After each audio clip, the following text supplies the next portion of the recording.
Welcome to Learning Bites. We're looking at consistency being a leadership choice and being intentional, not accidental. Why is consistency harder to sustain than intensity? That's a great question. So when you have a very clear goal, you can garnish all your energy and just fight and push towards it. Whereas what often happens in business is a series of sprints, more of a marathon actually than a sprint. And what can happen is that over the long haul, you can lose some of your motivation, and people need to know that you as a leader are going to be consistent, that what you ask from them, what you expect from them is going to be within the boundaries of your core value that you hold personally and you live by personally. They don't want to be coming to work wondering which version of you they're going to get or what the next new shiny thing is that you're going to be wanting to dash off and pursue. They need to know that you're taking them on a journey that is worth them pursuing. What do consistent leaders do differently when motivation dips?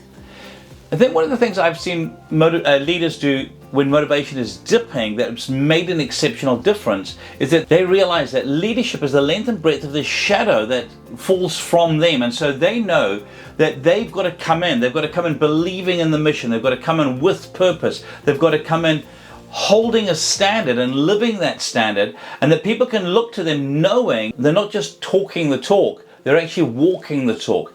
And people are far more influenced by what you do than what you say. And consistent leaders know that and live that. So Mike, what is one thing that people watching this video could do to build consistency into their everyday?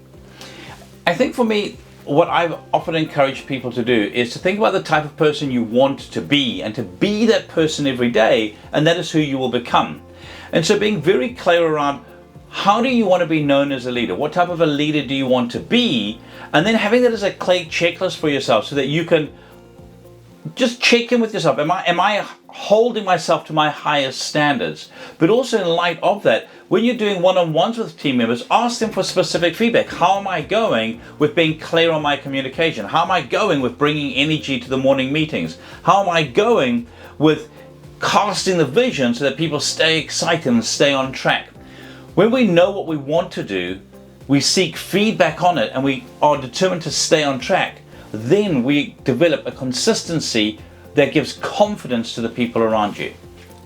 And so we trust that you'll take this, it'll be useful for you, and here's to your success.